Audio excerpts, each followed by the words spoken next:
Hola, ¿qué tal? Excelente tarde de nueva cuenta en su clase de Derecho Aduanero. El día de hoy vamos a continuar con lo visto en la clase de ayer. Terminamos lo que era amparo indirecto, bueno, vimos las generalidades de amparo indirecto y hoy vamos a continuar con lo que nos faltó de ese tema y amparo directo. La próxima semana tengo la idea de ponerles la solución de conflictos en materia de comercio exterior y con eso concluiríamos nuestro cuatrimestre. En particular nos quedamos en ver lo que era la apariencia del buen derecho. Bueno, terminamos esta diapositiva y yo les iba a explicar qué es esto de la apariencia del buen derecho.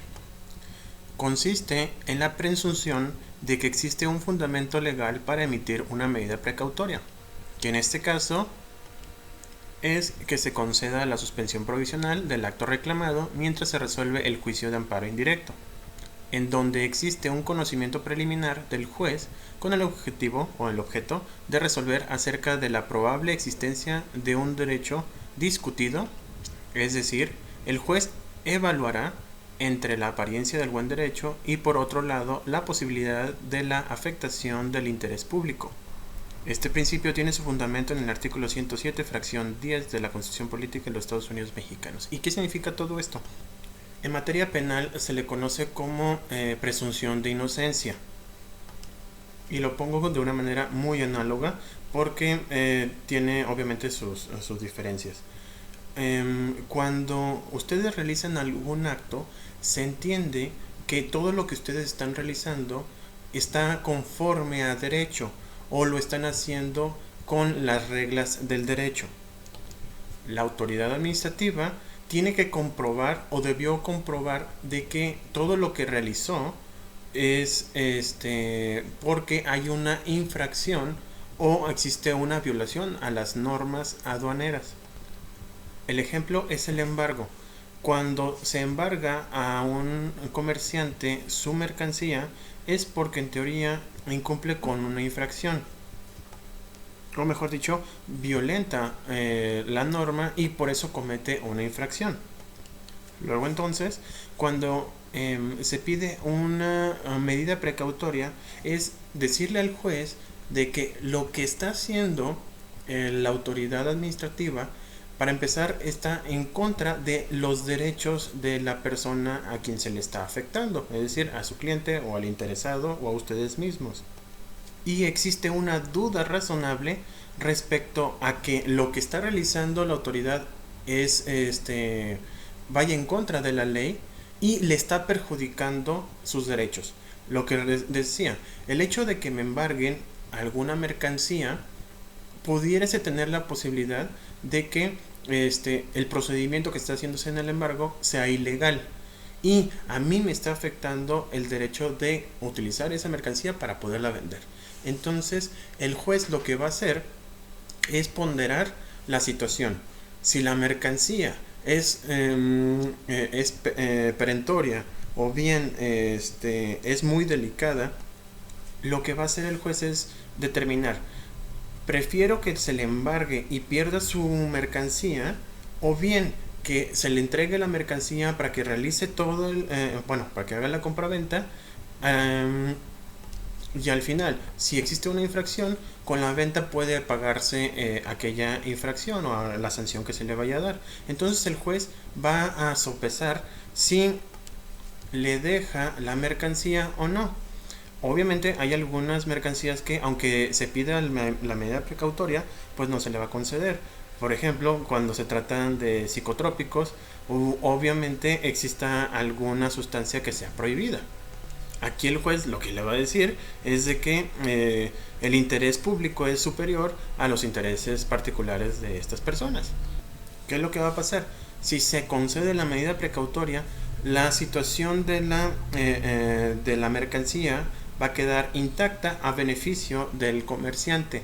Es decir, él podrá realizar lo que le venga en gana con esa mercancía, porque en teoría, si realiza todo el procedimiento de comercio, no le va a afectar al momento de pagar sus impuestos, a lo mejor, impuestos o pagar su infracción o sanción. Y si se le niega, acuérdense que existe otra instancia por eso se le llama que es biinstancial. Puedes irte a otro recurso en donde a lo mejor se le pueda conceder o viceversa.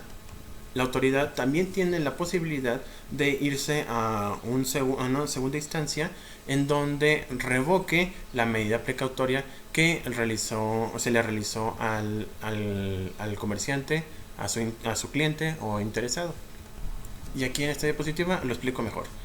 Así, el importador puede seguir operando si se le hace la medida precautoria, demostrando que no existe peligro para la sociedad si se otorga, enfatizando el peligro en la demora. Acuérdense que si la mercancía es perenne, por ejemplo, frutas o verduras o algo que en el lapso de tiempo muy corto pudiese echarse a perder.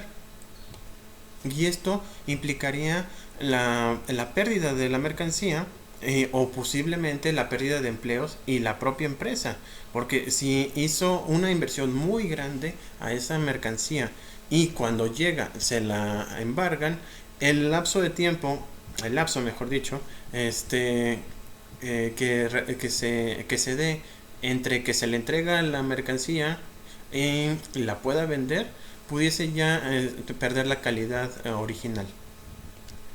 Y repito, si se invirtió muchísimo dinero en esa mercancía y se pierde, incluso puede quedar en quiebra esa empresa, o bien puede haber pérdida de empleos. Aquí en esta diapositiva lo puse lo más simple posible respecto a cómo son las etapas de este tipo de amparo indirecto. Y también puse las dos instancias. En la primera fase es la expositiva. Aquí se va a entregar, se hace el escrito de demanda. Una vez que se hace el escrito de demanda, se le corre traslado o se le informa a la autoridad responsable de que alguien interpuso esta demanda, este juicio. Obviamente, primero tuvo que haberse revisado de que fuera procedente. Si es procedente la demanda, repito, se le entrega a la autoridad responsable y esta tiene que hacer un informe justificado. Es como la contestación de demanda en materia civil. La autoridad va a justificar, por eso el nombre, de que toda la actuación que realizó es conforme a la ley y explica por qué se realizaron dichos actos. Si embargaron una mercancía, ellos van a tener que poner en su escrito, en su informe justificado, que en tal fecha llegó esa mercancía y que al revisarla encontraron que dicha mercancía era prohibida, por decirlo de una manera, para la importación aquí en México. Entonces ya con eso el juez puede hasta cierto punto realizar algún tipo de juicio, por eso el nombre también, respecto a que se vaya dando una idea de lo que pasó en realidad. Acuérdense que la realidad siempre se va a conformar por ambas partes, tanto la que se está demandando y la que está defendiéndose. Y vamos a ver que el resultado de esta situación va a realizarse por parte del juez y va a determinar si se cumplió o se violaron las normas constitucionales o bien se cumplieron.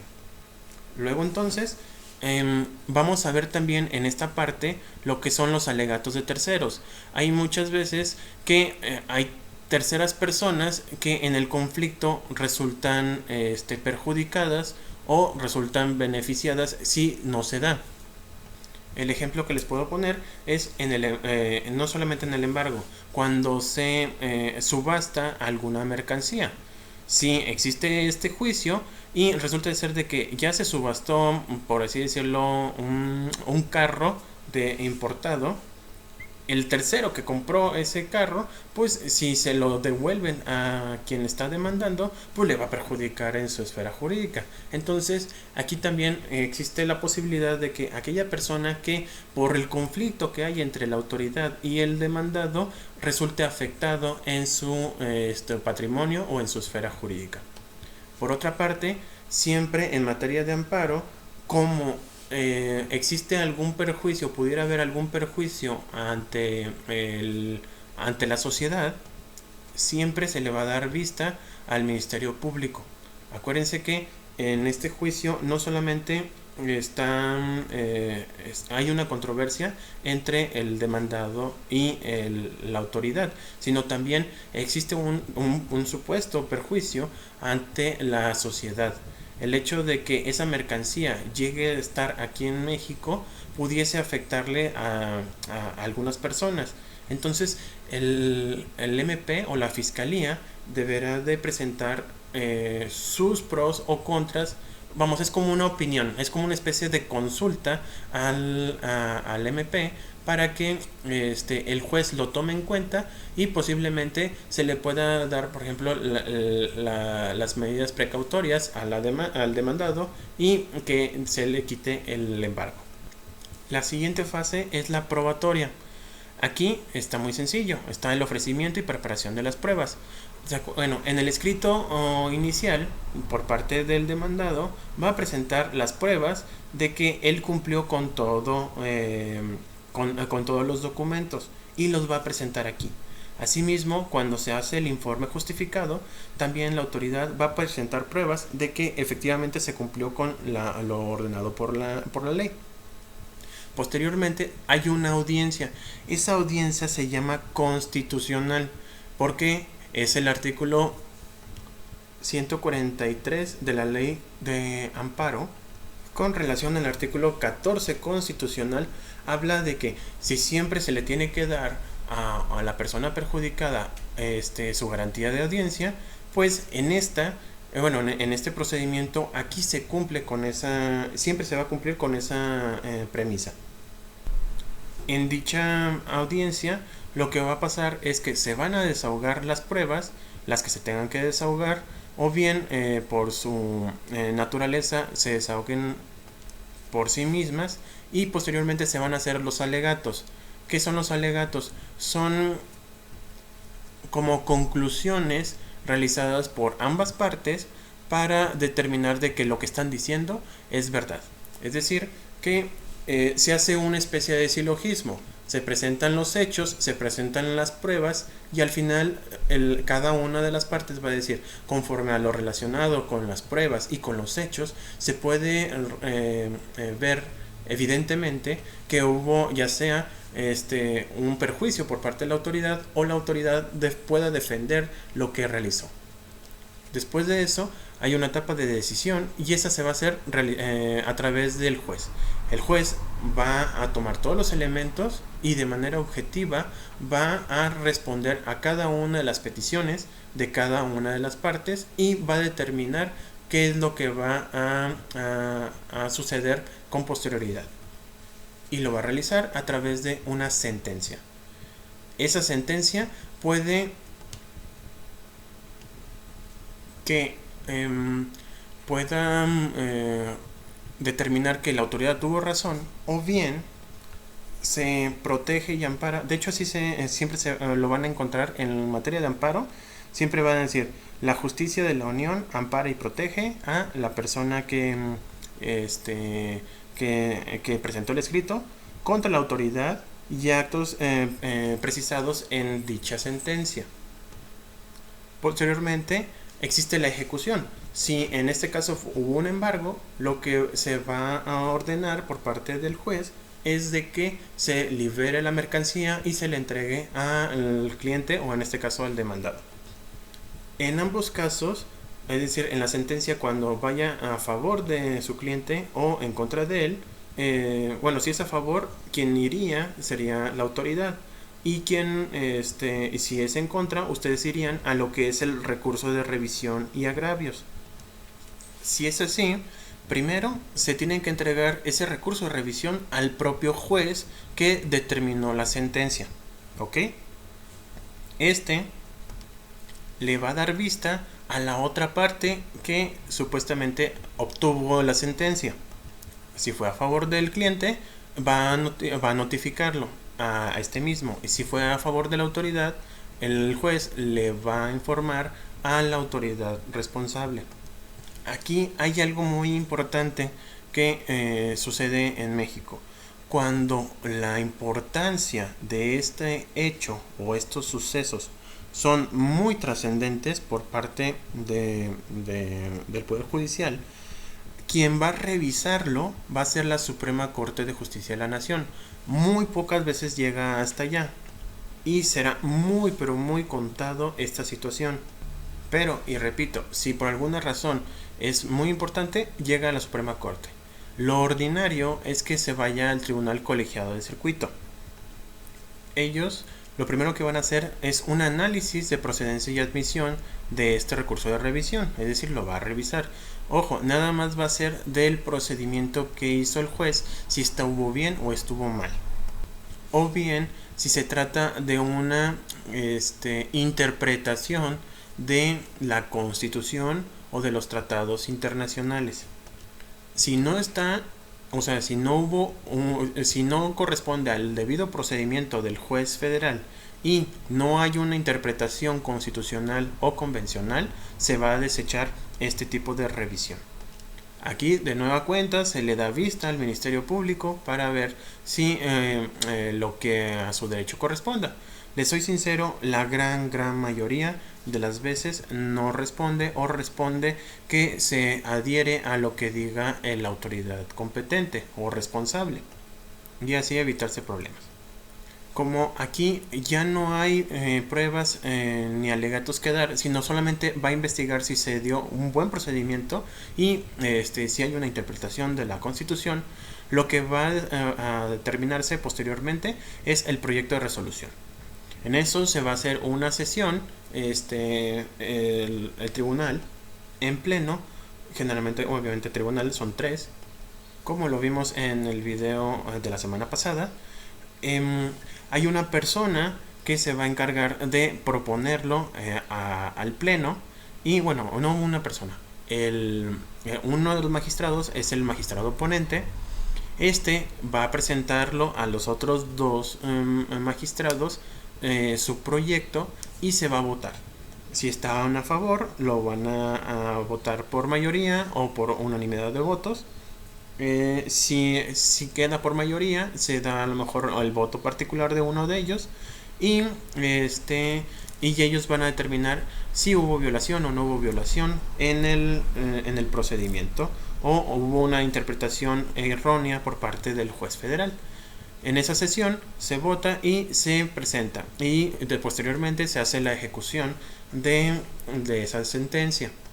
Y a partir de aquí ya no va a haber otra posibilidad de revisarlo, porque ya se agotaron todas las instancias.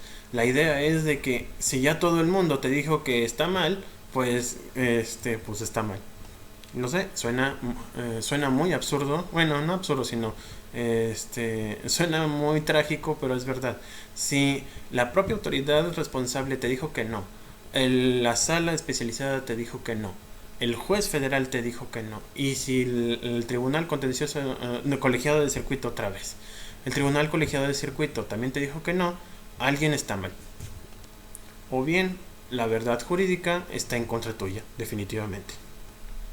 Aquí también puse otro esquema, ese es el esquema general, no se los voy a preguntar, prefiero más la forma en que se les expliqué esta otra diapositiva.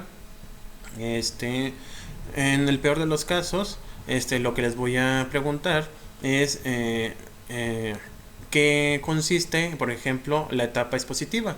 Y ustedes me van a decir, comprende lo que es la demanda, informe justificado, o alegatos de terceros, o pedimento al Ministerio Público.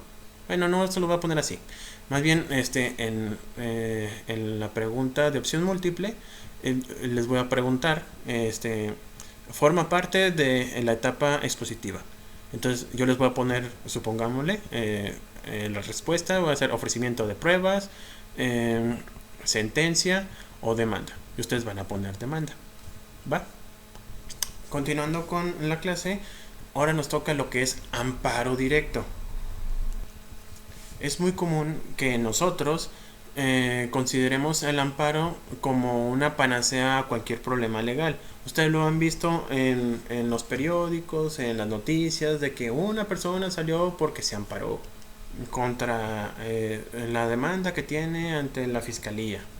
O una persona salió libre porque se amparó y le concedieron el amparo para que salga libre. La verdad es que Hay muchos mitos al respecto, entre ellos de que sirve el amparo para sacar personas de la cárcel. La verdad es que, pues sí, sí sale la gente de la cárcel por cuestiones de violaciones al procedimiento. Y aquí yo quiero, bueno, es como una forma de expresión, ¿verdad? O de expresarme. Aquí les quiero dar como la defensa a los jueces, porque muchas veces dicen, es que el juez fue el que liberó a esta persona porque hizo, o porque todo el mundo sabe que esta persona fue la que cometió algún delito, o hizo una defraudación fiscal, y el juez corrupto fue el que realizó, lo dejó libre. La verdad es muy distinta. O bien, por un juez que puede ser corrupto, se la llevan todos los demás. Siempre hay que ver en cada caso, porque no es lo mismo un caso que me toque a mí que le toque a alguno de ustedes. Obviamente siempre vamos a querer que se nos haga justicia de una forma u otra. Aunque si se fijan, muchas veces no queramos que nos hagan justicia. Al respecto, y nada más para ponerlo de manera genérica, aquellos jueces que liberan a algún presunto, porque siempre va a ser presunto, principio constitucional, nadie se le puede decir culpable si no se le ha demostrado. O contrario censo, porque generalmente siempre se toma a mal. Toda persona es inocente hasta que se demuestra lo contrario. Es la presunción de inocencia. Y la autoridad es la que debe demostrarlo. ¿Por qué es esto? ¿Y por qué es de manera general? Imagínense que a ustedes, espero y no les pase, ni espero que a mí tampoco me pase, que de buenas a primeras una patrulla los agarra y se los lleva. Sin más, nada más así los agarra y se los lleva. Ustedes van a sentir que hay una injusticia. Pues bien, esta herramienta es para que los protejan. Ojo, eso es en general. No va a haber la justicia, por eso le dicen que es ciega, porque no va a haber a quién es el que se le está violentando la posible violencia en contra de sus derechos. Él no va a saber, o la justicia no va a saber a quién se le está aplicando, sino que simplemente la va a aplicar. Si por alguna razón se le aplica a una persona que supuestamente realiza ciertas actividades, pues lo siento, pero así cayó. Entonces, aquellas personas que salen libres siempre es porque la autoridad que se encargaba del procedimiento hizo algún tipo de violación en el inter de realizarlo. Un ejemplo es el caso de Florence Cassés. Todo el mundo decía que ella formaba parte de el grupo delictivo El Zodiaco. Ellos decían que era la francesa. O sea, todo apuntaba, o todo posiblemente apuntaba que ella formaba parte del grupo delictivo. ¿Qué fue lo que pasó? Hicieron un montaje para que realizaran un espectáculo en donde supuestamente los atrapaban y los presentaban ante la justicia mexicana. Pues todo ese montaje o todo ese procedimiento, agregando a que nunca se le dio a esta persona un debido traductor, o que tuviera un traductor cuando estaba en su proceso, lo que hizo la Suprema Corte fue regresar todo hasta el momento en que se realizaron las violaciones de los derechos humanos. Pónganlo, repito, pónganlo en su espejo, pónganlo en su perspectiva. Yo, en lo particular, si alguien me mete a la cárcel porque supuestamente hicieron un montaje y me dejaron en la cárcel, si yo sé que soy inocente, pues tengo esta herramienta para que se devuelva todo al momento en donde se me privó de la libertad. Repito, si soy bueno o soy malo, lo tiene que determinar ya sea en la fiscalía o las propias pruebas. ¿Qué fue lo que pasó? Que esta persona sale libre porque se hizo retroactivo el procedimiento desde que la atraparon. Aquí, por desgracia, hubo cuestiones políticas y la fiscalía eh, no presentó o no hizo otra vez el procedimiento para arrestarla. Lo que hicieron fue, una vez que se salió del reclusorio, la llevaron directamente al aeropuerto y se fue a Francia. Si se fijan, aquí hubo una posible culpa por parte de la fiscalía para no volver a realizar el procedimiento. Pero como quien lo presentó o quien realizó todo la justicia, por decirlo de una manera, es el juez, y como él fue el que la liberó, el juez es el que tienen que atacar. Y repito, pasa siempre, no es no es de una sola vez. Existen algunos jueces que, a pesar de las evidencias, pues sí deja libre gente, pero para eso están los procedimientos correspondientes para sancionar ese tipo de jueces. Los que son malos hay que sancionarlos, pero también hay que ver que en el procedimiento o los procedimientos por parte de la fiscalía no han sido los idóneos en esta década y en décadas anteriores. Pero ya me excedí demasiado en este tema.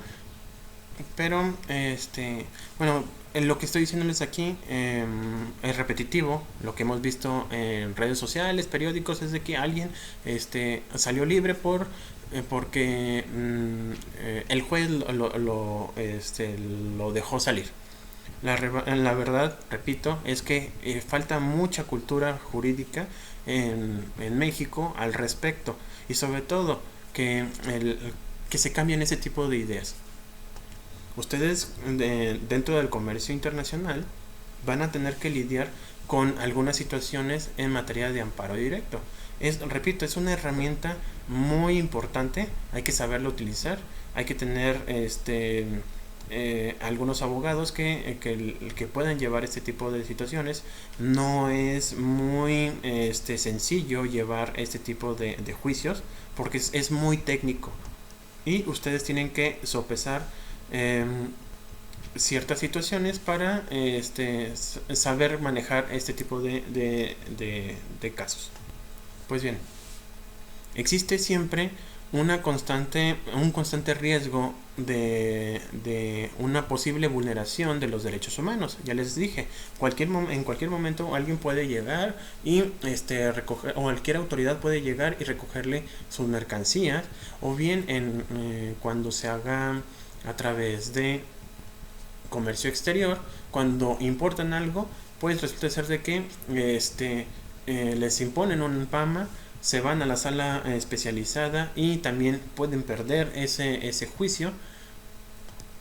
Y una vez que se pierde ese juicio, nosotros podemos ya analizarlo, ese caso, a través o con los lentes de la Constitución y los tratados internacionales en los que México se encuentra suscrito. Pues bien, como definición de amparo directo, es un medio de defensa que tiene por objeto proteger a las personas contra los abusos de autoridad, así como de normas generales que vulneren sus derechos humanos reconocidos en la Constitución y en tratados internacionales de los que el Estado mexicano sea parte. Esto significa que es un tanto de derecho como una garantía para todos los ciudadanos. Ya hablamos de eso, que de diferencia había entre garantías y derechos humanos. Y no solo para dar un sector específico de la sociedad. Eso es muy importante porque cualquier persona puede solicitar un juicio de amparo.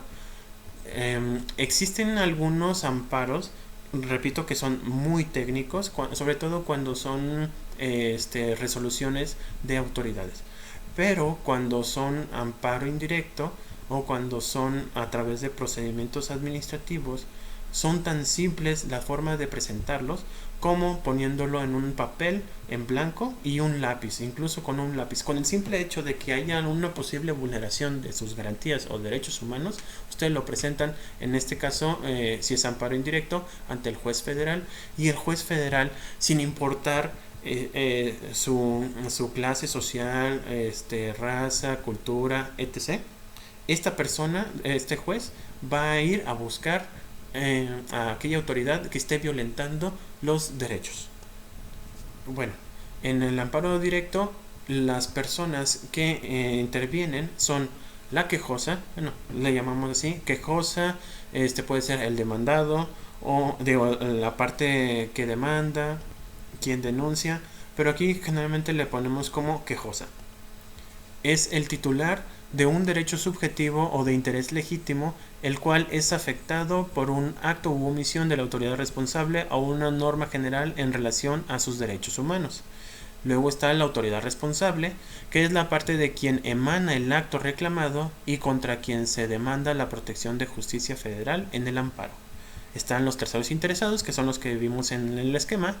Es la persona con el interés jurídico de que continúe el acto reclamado del quejoso. Y por último, el Ministerio Público Federal. Es una institución que forma parte de todos los juicios de amparo, todos. Su función es velar por la procuración de justicia. Justicia se refiere a que... No, bueno, de hecho ya lo vimos en el video del abogado, el que vimos la semana pasada. Ya vimos la diferencia entre procuración de justicia y la impartición de justicia. La procuración, el MP, bueno, la fiscalía va a procurar que se haga justicia, va a velar porque exista una justicia. Y la impartición de justicia es a través de los jueces. Son los jueces o tribunales colegiados o la Suprema Corte, todo lo que vimos en ese video, en donde va a buscar la manera de que los hechos que se le presentan se puedan analizar, catalogar y determinar a quién se le tiene que impartir. Bueno, el juicio de amparo, el fin último es desvirtuar o, como aquí le puse, echar abajo, es decir, tumbar. Bueno, en el argot lo conocemos como tumbar la decisión de la Sala Especializada de Comercio Exterior del Tribunal Federal de Justicia Administrativa. Aquí acuérdense que tiene que haber una sentencia. La diferencia en amparo indirecto es de que hay un procedimiento pero que todavía no ha caído en una sentencia. Aquí en este caso particular tiene que haber una resolución, un dictamen o algo que ponga fin a un procedimiento. En materia aduanal, el dictamen o resolución va a recaer en la sala especializada que conoció el juicio contencioso administrativo, donde emitió una sentencia que confirma el acto impugnado o resolvió para el efecto de que se emita uno nuevo. Lo anterior invariablemente causó un perjuicio, además de existir violaciones a preceptos de la Carta Magna o de nuestra Constitución, lo que motiva a acudir ante el Tribunal Colegiado de Circuito con el objeto de que conozca y resuelva este juicio. Cuando hay una sentencia de la sala especializada, puede haber algún tipo de violación durante todo el juicio, o bien cuando existe una mala interpretación de la propia Constitución y de tratados internacionales. Se denomina amparo directo porque la demanda se presenta a través de la autoridad responsable, es decir, la sala en comento, y ella se encarga de remitir al citado Tribunal Colegiado de Circuito. Esto se parece mucho en materia electoral, pero eso no lo vamos a ver. Las razones por las cuales se impugna la resolución de la autoridad responsable son por violaciones improcedendo o injudicando, que ahorita mismo lo voy a explicar. Cuando se tratan de violaciones improcedendo, la autoridad responsable no cumplió con cada una de las etapas del proceso, es decir, hubo violaciones de procedimiento, es decir, dejó de hacer lo que las leyes vigentes le exigen deba de hacerse. ¿Esto qué quiere decir? Supongamos de que ustedes presentan pruebas y la autoridad, la sala administrativa, determina a través de un acuerdo de que no se van a admitir más pruebas que las que presentó la autoridad responsable. Si se fijan, a ti te están dejando en estado de indefensión porque no estás presentando ninguna prueba a tu favor. Esto en el proceso, por eso en todas las etapas del proceso ante la sala administrativa se debe de estar revisando que cumpla a cabalidad con la ley. Ustedes, a sus abogados lo que tienen que hacer es prácticamente ir detectando cualquier tipo de violación que se vaya dando en el proceso. ¿Por qué? Porque al final, si les perjudicó la sentencia de la sala especializada, ustedes pueden tomar esto y tumbar todo el procedimiento. Por otro lado están las violaciones in judicando. En este caso, la autoridad responsable hizo una interpretación incorrecta de un precepto legal o de una ley. Sin embargo, por su propia naturaleza, son de difícil de comprobación. ¿Qué es lo que pasa? Que muchas veces ya en la sentencia hay una interpretación por parte de la autoridad que a ustedes les perjudica. Generalmente son a través del bien mayor a favor de la sociedad. Imaginemos que tienen ustedes un medicamento que lo van a importar de Estados Unidos. Entonces, cuando llega aquí, les embargan porque resulta de ser de que ese medicamento tiene ciertas características que posiblemente perjudiquen a la persona. Bueno, serían como efectos secundarios que perjudiquen a las personas que lo quieran. Aquí lo que se tiene que hacer es de que si la sala especializada determina de que ese producto, ese medicamento es perjudicial para la sociedad, por una interpretación de en este caso en beneficio a la sociedad, pues se fijan, pues está de manera subjetiva la forma en que lo pueda defender la propia sala especializada. ¿Qué tan perjudicial puede ser? A lo mejor la dosis da unos efectos secundarios que a lo mejor no son tan graves como para el beneficio que le va a dar a la persona que lo consuma. Ahí dependerá mucho, repito, de cómo lo vamos a comprobar. Y la única forma es pues a través de un juicio de amparo en donde el tribunal va a revisar y va a determinar si efectivamente existe un perjuicio a la sociedad el hecho de que ese medicamento sea importado. Repito, esto es muy técnico y muy elaborado, por decirlo de una manera, porque tienes que convencer al tribunal que tu forma de interpretar la norma. Aquí tienes que convencerlos de que lo que estás haciendo está bien. Y eso es un arte, definitivamente. ¿Qué es lo que va a pasar para el procedimiento? Una vez que se emite la sentencia de la sala especializada en materia de comercio exterior, ustedes van a tener 15 días hábiles contados a partir de que surtan los efectos de la notificación de la sentencia que se reclama. Es decir, se emite la sentencia, te notifican y a partir de esa notificación vas a tener 15 días hábiles para interponer el amparo directo. Este documento lo vas a presentar ante la sala especializada, la misma que se encargó de realizar, imponerte esa sanción o de confirmarte la sanción de la autoridad responsable. A ella misma le tienes que presentar el escrito. A su vez va a realizar todo el procedimiento para entregárselo al tribunal colegiado de circuito, y solo en casos que se revisen algún tipo de interés trascendental, entonces lo va a ver la Suprema Corte de Justicia. Generalmente lo que pasa es se le entrega al tribunal colegiado de circuito y este tribunal lo que va a hacer es mandárselo directamente a la Suprema Corte. Bueno, obviamente se lo entregan a la Suprema Corte y lo va a revisar alguna de las dos salas. ¿Se acuerdan del video? En una de las dos salas son las que se van a encargar de resolverlo. Ya si de plano es extremadamente trascendental para el país, entonces lo va a ver en pleno la Suprema Corte de Justicia. Repito, es raro, pero es posible. La otra sería a través de que la Suprema Corte emita un boletín o algún comunicado en donde en un caso en particular, cuando suceda, se lo entreguen. Así pasó, por ejemplo, en los casos de matrimonios del mismo sexo.